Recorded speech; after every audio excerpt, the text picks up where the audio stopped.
Well, hello, and welcome to the Milvet Podcast. Your podcast hosts are Brendan Aronson, Tim Shaw, and Beau Higgins. We are military veterans, entrepreneurs, and investors. But most importantly, we strive to empower military service members, veterans, and their families. We believe that all veterans deserve a career that fires them up, a career in which you can learn, you can earn, and you can build a world-class network. On this podcast, we interview civilian and military veteran leaders who are incredible founders, writers, thinkers, and investors. My primary goal is to inspire you to achieve great things. Let's dive into today's episode. Well, hello, and welcome to another edition of the Milvet Podcast. I have the pleasure today to be joined by Clark Yuan, and we're going to talk about his journey from West Point to where he is today and what he has done in his transition. For those that may not be familiar with the Milvet provides an executive platform for veterans looking to get into the private equity, venture capital founder space, into senior leadership roles. So if you're not familiar with the Milvet, please check us out at TheMilVet.org. We just updated the website. You can see this podcast and previous podcasts. You can check out the jobs we have available, sign up for our newsletter, check out where we're going to be in our future events, and all kinds of great information for those in the job market looking to get in this field, or if you're a company that would like to hire veterans into the space. But with that, I will turn it over to Clark. Clark, welcome to the show, and let us know a little about what you're doing these days, man. Yeah, hi, Beau. Thanks for having me on the show. Yeah, so what am I currently doing today? Well, I started a company called Stitch3D back in 2022 with actually funding from the Air Force, and I've been running that company now for 4 years. Essentially what Stitch3D is, it's an online software product that allows users to share spatial data sets. We're primarily focused on geospatial products right now, so data from LiDAR, from images, satellite, or drone. You're looking at raster data, whether it's elevation models or orthomosaics. And basically the problem that we're trying to solve is allow users to access these data sets more easily, whereas before, folks were running around with hard drives or using Google Drive and Dropbox, where it's not really compatible for these types of data sets for visualization. We're bringing it all together in one space and letting folks collaborate across spatial data sets more easily. So that's what I've been doing for the last 4 years. All right. Well, as a former intel officer in the Marine Corps, it sounds like a tool I could have used extensively to get all that stuff in one spot, stop shop, vice having a million different hard drives. But it's too late for that one, I guess. But I'm super fired up to figure out how you got to there and the journey, and we'll talk about that today. I'd love to back it up to the beginning. I know you're a West Point grad, but what was your kind of motivation to join West Point? Was there something that what sparked the interest to join the military and West Point in particular? Sure. Yeah, I guess I'll back up even further. If we're talking about kind of my passion for the military, I was born in Taiwan. Both my grandfathers had fought in the Chinese Civil War for the nationalists, and they moved to Taiwan and kind of became military refugees after the Communist Revolution.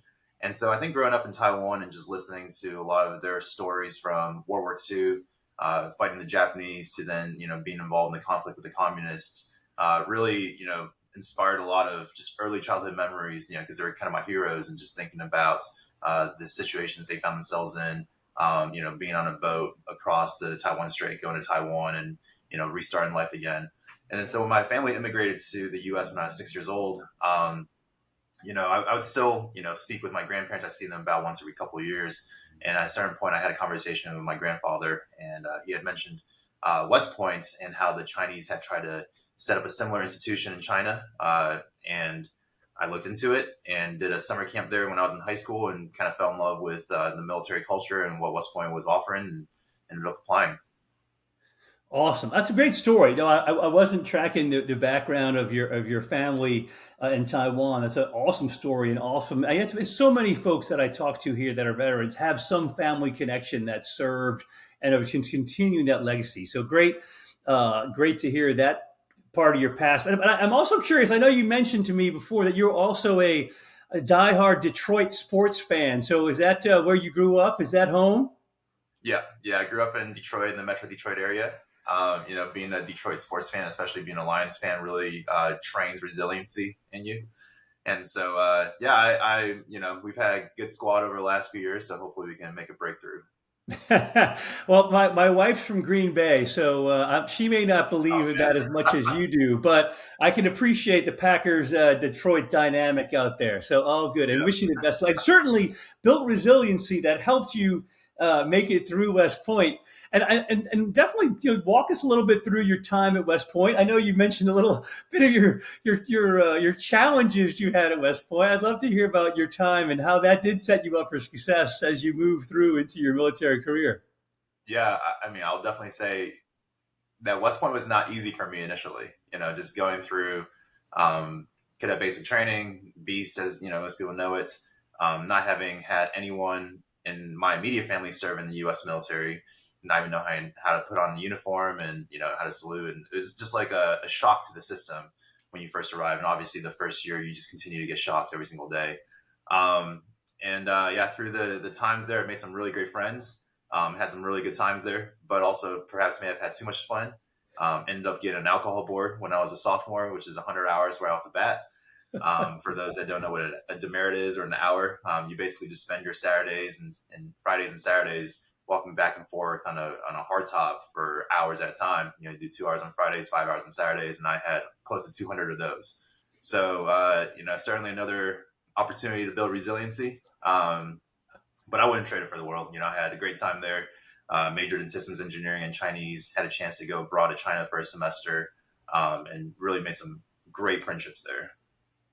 That's awesome. Again, showing resiliency, being a Detroit fan, and then bouncing back from some demerits in your early career to big success. Obviously, was setting you up on the path for success. And just talk a little bit about your military career and what that was like. And I mean, did you come into it thinking you were going to do a career? I mean, what was kind of your? I mean, did you have any thoughts of that, or what was kind of your plan? And then the plan and reality never are rarely the same. So I'm curious what your thoughts were and how that all worked out for you. Yeah, I think like most junior officers, there was a path that I saw going 20 years into the military career. I had everything mapped out. I was going to do several years as a military intelligence officer, which is what I commissioned into. And then I was going to go to grad school, maybe teach at West Point for a few years, transition into the foreign area officers branch, and then that's how I was going to wrap up my 20-year career. And that path definitely seemed very appealing to me. However, the reality is that I've had 4 knee surgeries, and so even as an intelligence officer, you're not experiencing as much of the physicalities of being a combat arms officer, but you do still run a lot. And I would say that after a while, my knees kind of just said it was time to find a less physically impacting career and transition to grad school. Got it. No, I get it. Like, I was an intel officer as well, and definitely doesn't just because you're an intel guy doesn't mean you're not running and jumping out of planes and doing a lot of stuff out there. Certainly, so I can appreciate that. And when as you were transitioning out, I mean, it sounded like maybe in your head initially you thought you would get into whether the FAO program or State Department or something along those lines. You didn't necessarily go that route when you got out. What was your transition like? I guess I would ask you. I mean, did you start to kind of lean toward technology in general? I mean, what was where would you start focusing when you realized the medically you couldn't make, it wasn't a career wasn't like a viable option? How did you start kind of navigating your career transition from there?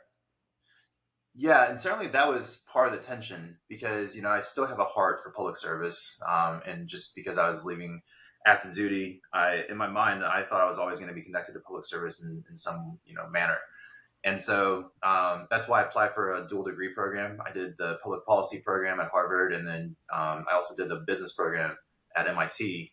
And that was the tension, right? Like I wanted to experience the private sector side, yet at the same time I wanted to keep a foot in government and public service. And so, as I was thinking about my own transition out of the military, I thought, maybe I'll spend a couple of years in the private sector, and then down the line, leverage my public policy degree and maybe get a job back in the government. So I thought I was going to go into finance first for a few years, And as things played out, COVID happened, and a lot of the internships that were slated became remote. So I had a lot of time on my hands, and that's kind of where I started dabbling in entrepreneurship, and just through some great mentorship in the space, both in government and public policy, as well as in the private sector side in business and the private equity venture capitalist side. I thought maybe that this would be a good way to actually do both. And that's kind of how I ended up starting a company that was funded on government R&D contracts, both kind of scratching the itch of, being an entrepreneur and exploring the business side while also, building products and services for national security. And did you have, well, I guess maybe I'll ask you, what was your initial product, or what were you, did you have something that you felt like you wanted to solve or knew that you saw was a problem, whether it was from I don't know if it was from your time in the military, you saw something or an opportunity, or how did that, how the idea percolate up? And typically I think I would say the idea often changes over time. Was there an initial idea that has become something that has been the kind of the initial kernel that you've been able to kind of grow from there? Yeah, well, I mean, you'll be interested to know, as a former intel officer yourself, that the way that the military shares data has not changed a whole lot. I got out of active duty in 2019. I was in Korea for the last 3 years of my service, and we were collecting geospatial products all the time. But we would wait forever for the data to come off of the airplane, get loaded onto a hard drive, wait for an intel analyst to process it. And then at the end, you would get a screenshot on a PowerPoint. And that's basically what you would be briefing the commander, is off of some screenshots. And so you had all this amazing geospatial data sets that were locked up simply because there is not a platform to visualize and collaborate across these data sets. And so certainly that was an issue and a problem that I experienced myself in the military. And then actually what kind of turned the light bulb on for me was in the summer of 2020 during COVID. The National Security Innovation Network launched an accelerator called the Defense Innovation Accelerator. I think it goes by a different name now, but essentially what it did was it brought together aspiring entrepreneurs and paired them with different DoD laboratories. And the idea was to see if these entrepreneurs can take technologies that have been kind of developed, but we're still sitting on a pretty low TRL level, technology readiness level, that was not ready for commercialization. So, it was a way to pair entrepreneurs with technologies that the government had already funded and see if they can make something out of it. We were paired with a Navy lab that was working with LiDAR, and that it just so happened that summer, a ship caught on fire in the port of San Diego where our lab was. And so our lab went out there and collected the LiDAR data, scanned the interior of it, and they had to provide that documentation to the Department of Justice for investigation. And guess what they did? They burned everything to Blu-ray discs and snail mailed them around to about 7 or 8 different offices around the country, and the investigation slowed down drastically because of that. And that's when we were like, okay, there's definitely a problem here. This is not how things are supposed to be operating in 2020.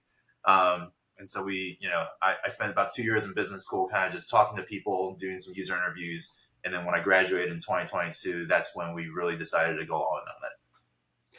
That's all funny. Yes, a real world scenario that proved your point, right? That's pretty good to see that and to then and invest in that. And what was your, again? Did you have a team you were working with? I'm always curious too, kind of from a founder's perspective, if you will. Did you have an initial team or folks you had worked with in school, or was it were you a kind of a one man band? And how'd that kind of come about? Yeah, no, that's a great question. I did not start out as a one-man band. I had a couple of co-founders. So there was 3 of us. All 3 of us were in business school. Two of my other 2 co-founders were at Harvard Business School. I was at MIT Sloan. And actually, I had met one of my co-founders through a veteran fellowship at Harvard. So we started out in the same year, but I was doing a 3-year program, and both of them were doing a 2-year program. So by the time we really started to build momentum into the business, they were graduating, and I was still kind of exploring and tinkering around with what this company could be. And so they just made a business decision for themselves and their families that this was not the right time to go all in on a startup. Whereas I still kind of had another year built into business school to explore, to potentially raise money. And so both of them decided to leave and take on other jobs. And then I spent my last year of business school really kind of firming up the plan for how this business was going to get off the ground. And then when I graduated, it just coincided with getting those two government contracts from the Air Force and allowed us to really start building the product. Yeah, I think it's interesting. There's always both sides of the coin. I've talked to folks on the program that have done it kind of by themselves and then done it with partners. And I think there is certainly something good about having a partner to bounce ideas off of, especially early on, to have that collaboration. But at some point, you also need someone kind of driving the train, and so it's an interesting balance of having a team or kind of going solo. And you kind of had both. And I guess maybe the best of both worlds, hopefully, to kind of get it started and then take it where you wanted to go. And I'm curious. I mean, did you? It's always the challenge that most startups obviously have is the funding piece of it, right? Is finding someone that believes in your idea. You were Yeah. able to partner with DoD. Is that something that what? Just talk a little more about that. I mean, I'm curious what. I don't know if many people are familiar with kind of how that works or what opportunities are there out there to get that kind of a funding. Yeah, when we were looking at tapping into government R&D funding in 2020, I think the idea of SBIRs and STTRs was still relatively unknown. And now I think most people know about them. And if you don't, it stands for the Small Business Innovation Research and Small Business Technology Transfer funding that every federal branch of the government has. And it's administered by the Small Business Administration. The Department of War now has by far the largest percentage of SBIR funding dollars associated with it. And I would say the Air Force probably, at the time at least, had the most established program to partner with small businesses. So we worked with a program called AFWorks, which is run through the Air Force Research Lab. And essentially, it was through an open topic solicitation. And all you had to do was pitch the Air Force on a problem that you think your technology can solve, which meant you had to know both what the Air Force might potentially be having a problem with and how your problem or how your solution might solve that problem for them. So you had to have done several user research and interviews before you even really go and put forth your proposal. And so we basically just shot our shot. We applied for both the SBIR and the SETR under two separate solution proposals because you can't submit the same solution for both. You can't be double dipping. And just hopefully, hoping that one of them would hit. And it turned out that both of them were picked up by the Air Force.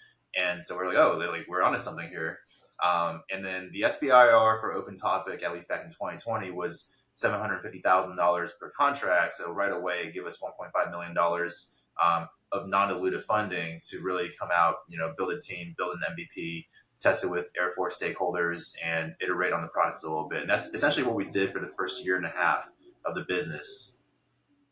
And I mean that was, I mean, again, like I think you alluded to it. That was very much at the beginning of the SBIR or the SBI. That was a pretty new program then. Yeah. Certainly, it's more well known and maybe more utilized now. Was it? Did you feel? I guess.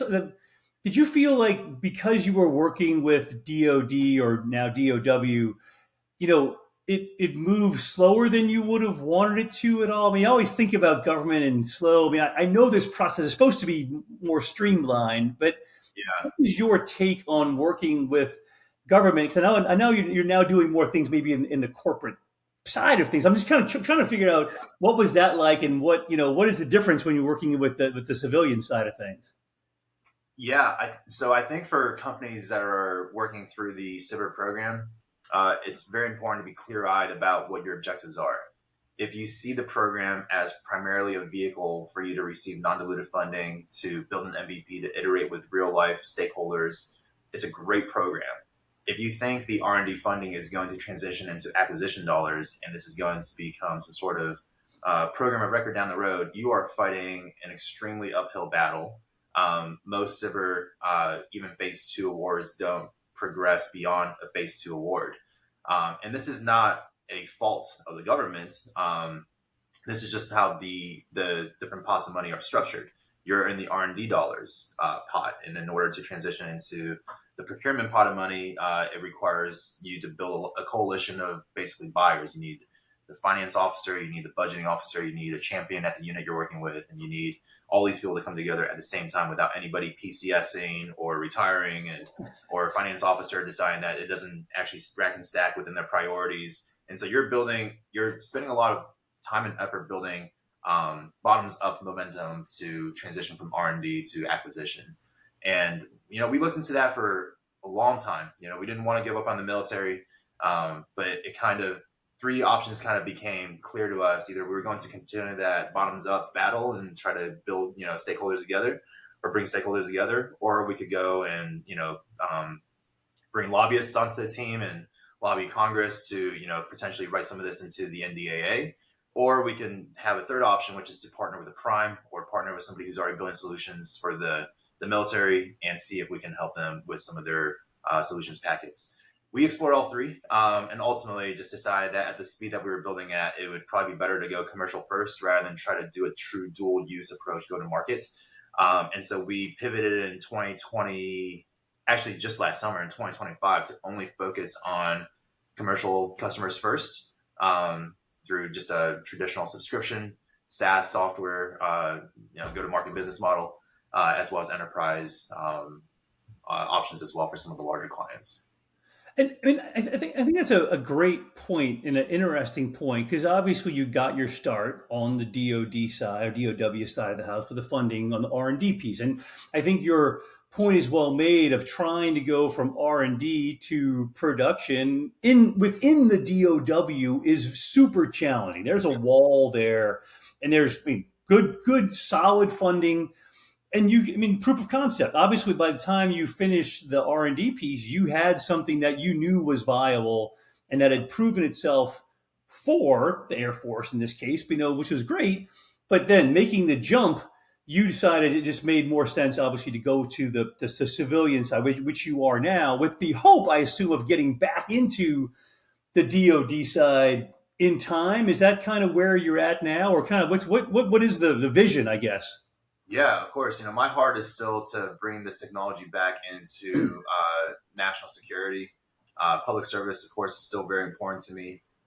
It was more just a business decision. How do we stay in business long enough? How do we generate enough revenue to keep us alive so that we even have an opportunity down the road to be able to service the DOW? And if we were just trying to do it our way, the old way, for a long time, and just trying to go do a true dual use go-to-market approach, I believe we would have ran out of money and there wouldn't have been enough revenue traction for us to raise subsequent rounds of financing to get to, potentially where we want to go. So yeah, the desire, of course, is still to bring this technology to the DOW. However, we had to kind of go commercial first in order to come back to the DOW. Got it.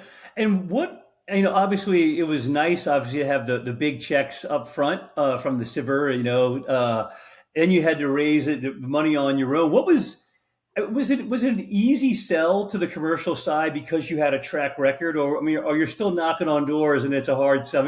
It's always the funding piece is always the challenge, right? To kind of keep that going. What was your experience in that like, as far as trying to raise money when you decided to go to make this a commercially viable option? Yes.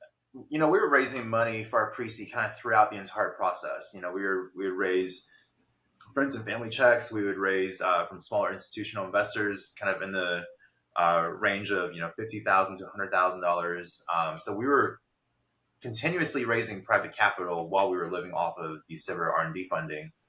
And then actually, Context Ventures, Tim, who I've been building a relationship with over the years. And then I moved out of San Francisco a couple years ago and really got to know him a little bit better. I had several conversations with him, and some of them, got pretty serious about like, hey, where do you want to take this company? And the funding conversations kind of came together organically. And then in the winter of 2024, Tim and the Veteran Fund came together to basically say, hey, we want to close out your pre-seed, and basically gave us $1 million to close out the pre-seed. And then we were basically off and running from there. And it was just like very fortunate for us that right after the pre-seed, some investors came back to the table and said, hey, we're actually interested in potentially leading your seed round. So the time period between closing our pre-seed round to closing our seed round was actually very quick in terms of just like the transition. And so that gave us a lot of momentum, at least financially. And now we're just trying to catch up, not catch up, but to match the momentum from a revenue traction perspective as well, and really live up to that valuation. That's awesome. That's exciting. That's fortunate that it all works. That doesn't always work out that smoothly. So it's pretty nice that it worked out that well, and great that obviously context could be a part of it, which is super cool. And what do you see your timeline now as far as, the growth in the commercial side and potentially getting back into the DOW side of things? And, if we had to look at, 3 years from now, what does that look like for you right now? That's a great question. Our commercial business model is kind of like probably most B2B SaaS software, dual pronged. So we have a subscription model that anyone can sign up for. It's a freemium subscription model. So you can create an account, play around with the product. If it fits your needs, you can sign up for a subscription. And that's pretty much self-serve. We are also about to launch an enterprise revenue line. So to serve some of the clients that have larger teams, more complex security requirements, and to be able to take care of them at scale. So those features are launching actually at the end of this month, maybe early June. And we just got our SOC 2 Type 2 certification. And we're launching multi-tenancy here pretty soon. So hopefully we'll be able to serve some of the larger clients that we've been speaking with as well. And the idea here is to try to get close to profitability within the next 18 months. And I think once you can get close to profitability, that's when the options really start to open up. So at that point, I think is when we would seriously consider, do we want to go back to government and open up a second go-to-market with, government users? Because at that point, then we're not constantly worrying about whether or not we're going to be, a default alive, I guess is what you can call it, be able to stay in business, even if we don't get this, government business. And so hopefully within, the next 18 to 24 months, we'll be able to make that call. And then within 3 years, we'll be able to go back and serve government users. All right, I like it. Well, I can't wait to see how that all plays out. That's exciting Yeah. stuff for sure. Looking back on the journey you had, and obviously, again, if you back it all the way up to your childhood and through West Point and what you thought your career might be, and to where it pivoted to, again, I love talking to everyone on the show because everybody's journey is a little different. What advice would you give yourself, knowing where you are now? Right, again, if you're a going to be a founder or get into the defense tech space in general, what things would you recommend to folks that want to get to where you are now to help them? That maybe you would have met, man, I wish I would have done this differently, or I wish I would have done that differently. Anything in particular, or things they should read today, or just advice for those that want to get into this space that you can share. Yeah. Something I discovered along the journey actually is actually how faith plays into building a business. I was not really a Christian prior to starting this business. Some things happened along the way. I came to find my faith. And the reason why I say that's important is because when you are a founder, especially if you have a type A personality, you want to succeed. Obviously, the military breeds a lot of ambitious folks coming out, and you want to compete. When you are in the founder's seat, a lot of times it's kind of murky what you're actually competing against. And are you seeking to validate yourselves against other founders that have raised more money than you? Are you seeking to validate yourself against an investor's metric or standard for how you should be succeeding?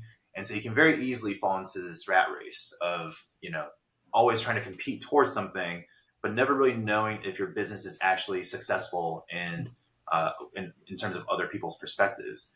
And I think how faith has helped me kind of navigate that, because initially, it was just always just pressure, is actually at the end of all of this, whether or not the business is successful or not, if ultimately my faith is refined through the process of the unknown and you can't plan your way to success in a startup. And if my faith ultimately in God is refined through this process, then whether or not the business succeeds or fails, I count it all as glory. And that's kind of how psychologically, spiritually, I found that to be very grounding in terms of like, okay, now I have a defined metric of success for myself, and it's not really tied to any business metric. So that's what I would tell my younger self is, explore that faith option a little bit earlier. and not just trying to be worried about the X's and O's in terms of your financial returns. I love that more than you know. I went to a Jesuit high school in New Orleans, and my faith is hugely important to me. And the idea of being a man for others and giving back and trying to incorporate that in everything that I do these days and find that way to do that is super important to me. And I think it's important. I say it all the time to friends of mine, to be able to balance your spirituality, your physical, your mental. All three of them to me, if they're out of one of them's out of whack, you're probably not going to be successful, right? So it's important to take the time to focus on the spiritual, the faith piece of it, to focus on the physical piece of it, and to focus on the mental piece of it, right? Because again, if you put one of them way out there and one of them is a zero, the system is not gonna last for long. I'm a believer in that. That's so true, because when you are in the founder's seat, like, everything matters. And actually, yeah, like you said, if you are competing just physically, mentally, emotionally, but the spiritual is at zero, you might not realize it immediately, but at a certain point, you're going to feel the spiritual tank is empty, and it's going to affect how you show up for people, how you are in conversations. And for me, that's what I wish I would have realized a little bit sooner. Clark, I can't. I don't know if I can add more to that. This is it's personal to me to focus on faith. I will give you the last word though. Any last thoughts on ways you are supporting the veteran community, that things veterans could do that want to be founders? Just any thoughts on veterans that want to get into the space that may be out there listening to the podcast before we wrap up? Yeah, I will say that I am where I am today because of countless veterans who have come before me. The conversations I've had with folks, just helping me think through whether or not I should even raise venture capital, whether or not a dual use go-to-market strategy is viable. And so I'm always open to talk to veterans. My LinkedIn is always open, my email is always open. I'm still involved with the veterans clubs back at MIT and Harvard. Obviously, the West Point network is very strong. I have the Army network that I will speak with. So I'm not hard to find. My email is clark.yuan at stitch3d.io, and you can find me on LinkedIn as well. Feel free to reach out. My line's always open. Awesome. Well, hey, Clark, thank you for the time today. I truly appreciate it.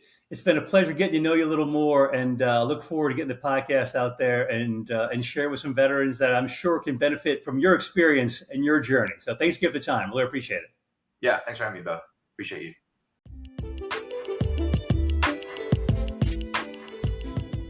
Thank you so much for taking the time to listen to this episode. For more content, follow us on Instagram at TheMilVet or on LinkedIn. Join us at an upcoming event or learn more on our website, TheMilVet.org.